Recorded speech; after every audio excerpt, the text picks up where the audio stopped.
Dear students.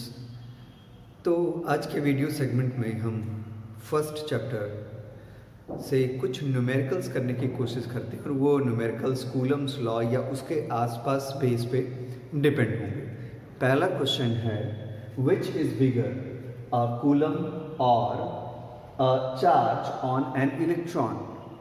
एक coulomb बड़ा है यानी एक कूलम की वैल्यू बड़ी है या इलेक्ट्रॉन पे चार्ज की वैल्यू बड़ी है।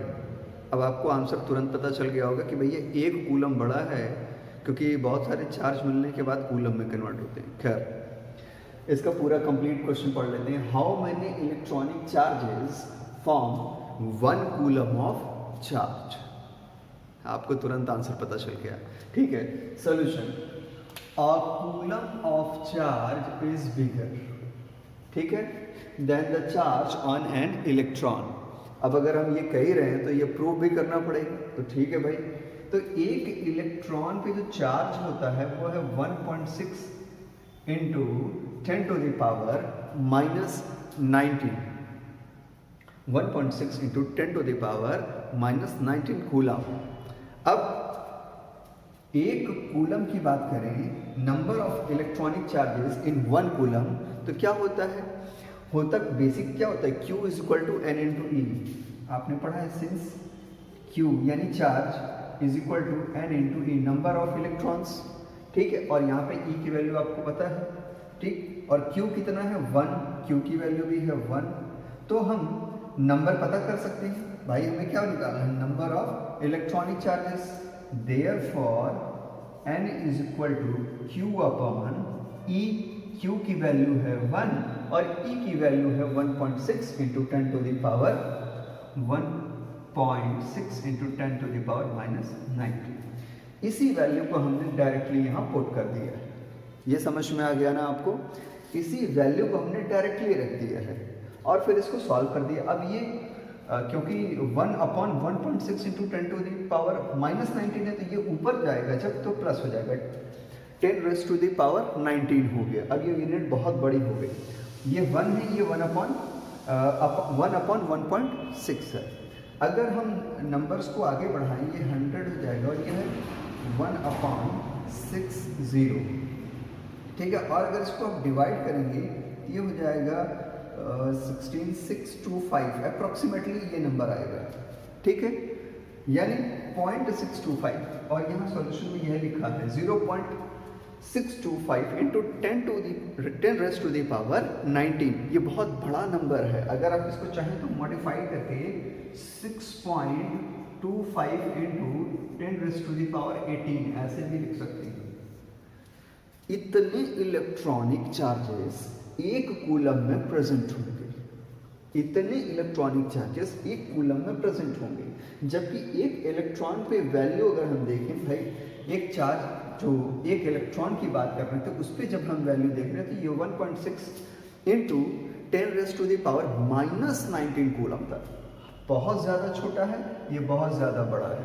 डिफरेंस क्लियर हो गया। तो इसको two charge particles having charge 2.0 into 10 raised to the power minus 8 coulomb each are joined by an insulating string of length 1 meter.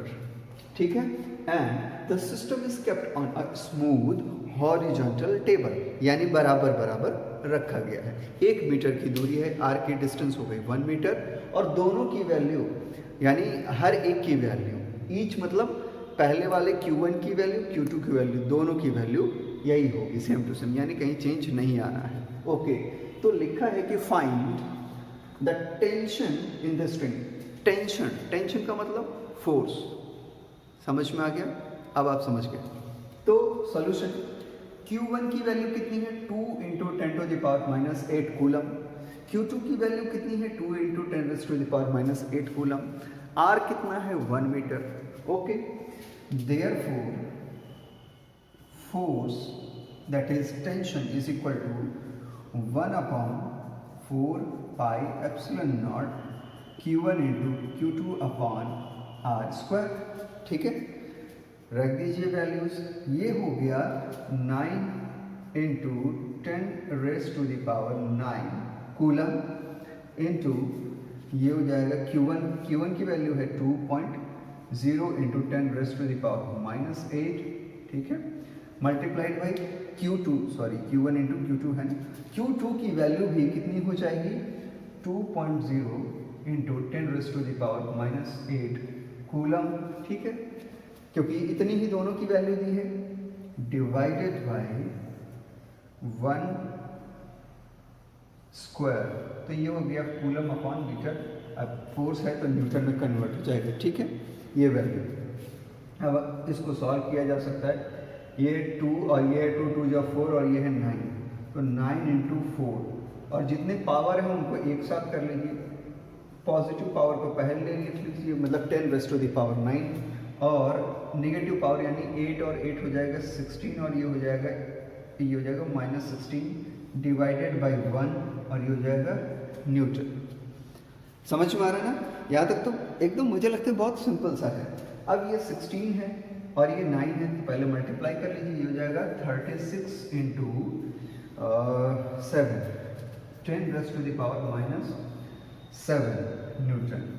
अब ये 36 है तो ये हो जाएगा 3.6 इंटू 10⁻⁻6 न्यूटन। यस, है ना, यही होगा हमारा आंसर। तो फोर्स की फाइनल वैल्यू क्या निकल गई, F is equal to 3.6 into 10⁻⁻6 newton. समझ में आ गया, सॉल्व हो गया सबका, गुड। आइए एक और बहुत ही अच्छा क्वेश्चन सॉल्व करते हैं, और इस क्वेश्चन से आपके बेसिक कॉन्सेप्ट बिल्कुल क्लियर हो जाने, अभी तक जो भी आपने पढ़ा एकदम क्लियर हो जाना है। क्वेश्चन है, the electrostatic force of repulsion between 2 positively charged ions, 2 positively charged ions हैं, उनके बीच में फोर्स ऑफ रिपल्सन लग रहा है। कितना लग रहा है, कैरिंग इक्वल चार्ज, यानी जो दोनों पॉजिटिवली चार्ज्ड आयन होंगे उनके ऊपर जो चार्ज होगा वो एकदम इक्वल होगा, बराबर चार्ज लग रहा है, ठीक है, और उनके बीच में फोर्स लग रहा है। कितना फोर्स लग रहा है, 3.7 इंटू 10⁻⁻9 न्यूटन। ये फोर्स ऑफ रिपल्सन है, ठीक है, फोर्स है, याद रखेंगे, F की वैल्यू है। When they are separated by a distance of 5 angstrom, ये कब लग रहा है, ये फोर्स कब लग रहा है, जब डिस्टेंस 5 एंगस्ट्रॉम है। 5 एंगस्ट्रॉम का मतलब 5 into 10⁻⁻10 metre, 10⁻⁻10 metre, okay. How many, question क्या है कि how many electrons are missing from each of the ion, हर आयन से कितने इलेक्ट्रॉन जाएंगे। तो सबसे पहले तो हम Q की वैल्यू निकाल लेंगे, क्योंकि हमको पता है कि, आपको ये भी पता है ना, Q is equal to N into E, तो ऑलरेडी गिवन है 3 इंटू 10⁻⁻9, ठीक है। Q1 और Q2 दोनों की वैल्यू सेम है, इसको Q मान लेते हैं, दोनों को हम Q मान लेते हैं, ठीक है। तो Q1 की वैल्यू भी Q होगी और Q2 की वैल्यू भी Q होगी, क्योंकि दोनों सेम है तो हम एक ही चार्ज को मान लेते हैं। R यानी distance between the 2 charges is 5 angstrom, यानी 5 इंटू 10⁻⁻10 मीटर्स। हमें N निकालना है, N की वैल्यू। अब N की वैल्यू कैसे निकालते हैं वो आपको पता है, Q equal to N into E, उसी फॉर्मूले पे पुट करेंगे। उसके पहले हमें Q की वैल्यू निकालनी पड़ेगी। तो from Coulomb's law we know that F is equal to 1/4πε0 Q1 into Q2 upon R square. F की वैल्यू पता है, यहाँ रख दीजिए, इक्वल्स 1/4πε0 की वैल्यू पता है 9 इंटू 10⁻9, इसको भी यहाँ रख दीजिए, ठीक है। ये न्यूटन और न्यूटन फिर डिवाइड हो जाएंगे, यूनिफाई हो जाएंगे, ठीक। और Q1 और Q2 दोनों की वैल्यू QQ है, क्योंकि दोनों सेम है तो हमने एक ही चार्ज रख लिया, तो Q स्क्वायर हो जाएगा बाद में, divided by R square. R कितना है, 5 इंटू 10⁻10 का होल स्क्वायर कर दीजिए, ठीक है। अब Q स्क्वायर एक तरफ रखिए, बाकी सारी वैल्यूज एक तरफ, यानी LHS में Q स्क्वायर रखिए और RHS में सारे न्यूमेरिकल वैल्यूज को ट्रांसफर कर दीजिए। So Q square is equal to 3.7 into क्या हो जाएगा, ये 10⁻⁻9 इंटू 25 इंटू 10⁻⁻20 अपॉन 9 इंटू 10⁻, कितना हो जाएगा ये 9, ठीक है। अब ये वैल्यू अगर ऊपर जाएगा तो नेगेटिव फॉर्म में रहेगा, माइनस फॉर्म में रहेगा, सब जुड़ जाएंगे, 10 की सारी वैल्यूज आपस में जुड़ जाएंगी और जितने भी पॉसिबल डिवीजन है हम इसको यहीं पे कैलकुलेट कर लेते हैं। तो इसको सॉल्व करने के बाद आज सभी 10 की पावर्स को सभी को एक साथ लिख लिया हमने, तो ये हो जाएगा 9, 9, 18 और 20, 38, 10⁻38 और फिर इसको डिवाइड करके मल्टीप्लाई कर लेंगे तो ये आ जाएगा 10.28। स्क्वायर को दूसरी तरफ यानी LHS से RHS में ले जाएंगे तो ये स्क्वायर रूट हो जाएगा, स्क्वायर रूट हो जाएगा तो ये 10.28 की वैल्यू 3.2 हो जाएगी इंटू 10⁻38 है तो ये स्क्वायर होगा तो ये हो जाएगा 10⁻19 कूलम, ठीक है। ये तो हो गई Q की वैल्यू, ये हमने क्या निकालनी Q की वैल्यू। अब हमको निकालना क्या था, क्वेश्चन क्या था, how many electrons are missing. तो आप लिख सकते हैं since Q is equal to N into E। अब आपको Q की वैल्यू पता है, E आप समझ रहे हैं है ना, और N आपको फाइंड आउट करना है। Q is equal to N E था, N निकालना था तो N को हमने रखा LHS में, बाकी कर दिया हमने RHS में यानी Q अपॉन E। अब Q की वैल्यू हमने ऑलरेडी फाइंड आउट की है 3.2 इंटू 10⁻⁻19 कूलम और E की वैल्यू है 1.6 इंटू 10⁻⁻19, 10⁻⁻19 10⁻⁻ यूनिट, ठीक है। ये आपस में डिवाइड हो गया, 1 हो गया। अब ये 32 है या 3.2 है, ये 1.6 है, 2 टाइम्स है, 16 दूनी 32, बहुत सिंपल है, तो ये हो जाएगा 2। तो ये हो गया हमारा आंसर। N की वैल्यू कितनी आ गई भाई 2, यही हमारा आंसर है। यानी कितने इलेक्ट्रॉन निकल रहे हैं यहाँ पे, अगर मिसिंग इलेक्ट्रॉन्स की बात करें तो 2 इलेक्ट्रॉन्स यहाँ पे निकल रहे हैं। तो मेरे ख्याल से ये बेसिक कॉन्सेप्ट तो आपको एकदम क्लियर हो चुका है, यहाँ कोई दिक्कत नहीं है, ठीक। इसी तरह के क्वेश्चन, तो एक बहुत ही इंपॉर्टेंट क्वेश्चन जो कि कॉन्सेप्चुअल क्वेश्चन है, ये बोर्ड में हर बार रिपीट होने वाले टाइप में से क्वेश्चन है। CBSE में तो लगभग हर बार रिपीट होता है और UP बोर्ड में भी बहुत रिपीटेड है, ठीक है। आइए इसको सॉल्व करते हैं। तो क्वेश्चन है चार्ज Q, यहाँ पे क्या है, चार्ज है Q, small q is placed at the centre of the line joining 2 equal charges that is capital Q, ठीक है। ध्यान में रखेंगे आप। Show that the system of 3 charges, कौन कौन से 3 चार्ज हैं, एक स्मॉल q है और 2 कैपिटल Q है, will be in equilibrium if, अब यहाँ पे आपको प्रूफ करना होगा क्या, if small q is equal to -q/4। ये अगर हमने प्रूव कर दिया तो ये क्वेश्चन सॉल्व हो जाएगा। और मैंने जैसा कि बताया कि ये बहुत इंपॉर्टेंट क्वेश्चन है, UP बोर्ड में, CBSE बोर्ड में रिपीटेड क्वेश्चंस में से एक है, बार बार रिपीट होता है, तो इसको जरूर सॉल्व करना। तो सॉल्यूशन जब भी हम करेंगे सबसे पहले हम गिवन कंडीशंस को ड्रॉ कर लेंगे, ठीक है। ये है A, ये है B, 2 पॉइंट चार्जेस हैं, ठीक, जिनकी वैल्यू है, A की वैल्यू भी होगी कैपिटल Q और इसकी वैल्यू भी होगी कैपिटल Q, क्योंकि ये इक्वल चार्ज होंगे, तो 2 इक्वल चार्ज हो गए। अब ये है पॉइंट C जिसकी वैल्यू होगी स्मॉल q, ये याद रखेंगे। और स्मॉल q यानी C वो पोजीशन है जिसपे कि इन दोनों का इक्विलिब्रियम आके स्टेब्लिश हो रहा है, यानी Q ऑलरेडी, स्मॉल q पहले से ही इक्विलिब्रियम में पड़ा हुआ है इन दोनों चार्जेस से इक्वल डिस्टेंस पे, यानी इस पे लगने वाला जो टोटल नेट फोर्स होगा वो हमेशा 0 होगा। Therefore you can say that net force on small q is equal to 0 at equilibrium, क्योंकि ये क्या है, एट इक्विलिब्रियम, ये इक्विलिब्रियम में है। समझ में आ रहा है ना बहुत अच्छे से, ठीक है। अब इस पॉइंट A से पॉइंट C की डिस्टेंस है x, भाई किसी भी 2 पॉइंट डिस्टेंस की, जो 2 पॉइंट चार्ज होते हैं उनकी डिस्टेंस होती है r, हमने यहाँ पे x माना, ठीक है।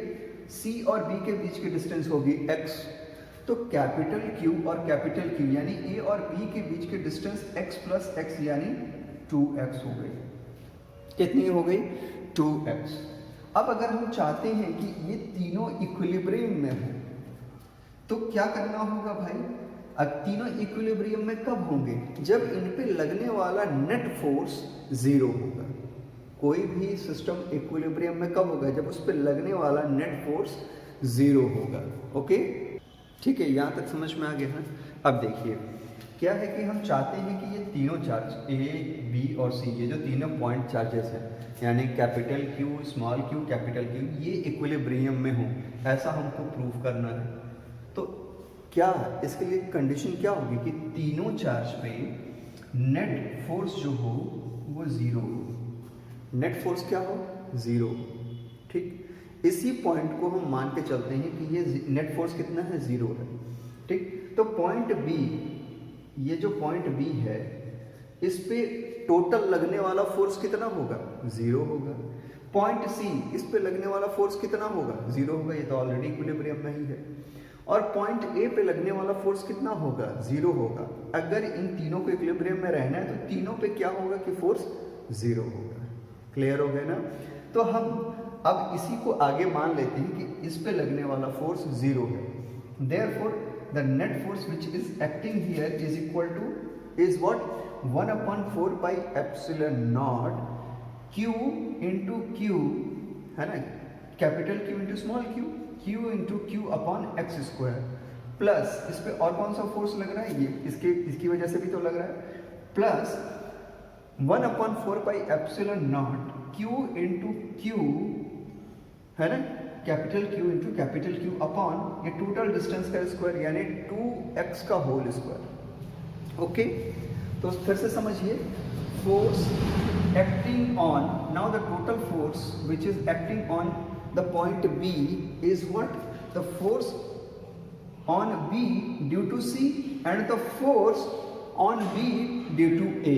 इन दोनों को ही क्या करना होगा? ऐड करना होगा।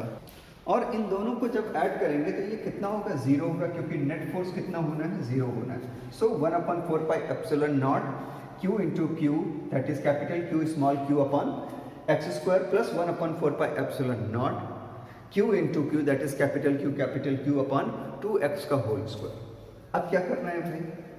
तो इसको ऐसे भी लिख सकते हैं हम, 1/4 pi epsilon naught Q into q upon x square is equal to, इसको RHS में ट्रांसफर कर देंगे तो हो जाएगा -1/4 pi epsilon naught Q into q upon 2 2 ज़ा 4x स्क्वायर। ये समझ में आ रहा है? अब इसमें से डिवाइड कर लिया जाए तो ये हो गया 1 and 1, ये हो गया डिवाइड। हमारे पास बचेगी जो वैल्यू वो होगी, और Q भी डिवाइड हो सकती है, बिल्कुल Q और Q एक वैल्यू डिवाइड हो सकती है, एक्स स्क्वायर डिवाइड हो गए। हमारे पास जो वैल्यू बची वो है Q is equal to minus Q upon 4। हमारे पास जो बची वैल्यू ये है small q is equal to minus q upon 4, यही हमें लाना है। ठीक है, यही प्रूफ करना है कि अगर स्मॉल q की वैल्यू माइनस क्यू अपॉन 4 के बराबर हो जाए तो ये तीनों जो चार्जेस हैं ये इक्विलिब्रियम में हैं। याद रखना है, सॉल्यूशन बहुत ही छोटा है लेकिन बहुत इंपॉर्टेंट, बहुत कॉन्सेप्चुअल है, नीट से लेकर के बोर्ड एग्जामिनेशन तक हर एक में पूछता है। तो ये हो गया हेंस प्रूव्ड। ठीक है, इसी तरह के क्वेश्चंस आप सॉल्व करते रहिए और कहीं भी कोई दिक्कत हो तो मुझसे पूछिए, मैं उसका रिप्लाई करूंगा। Thank you.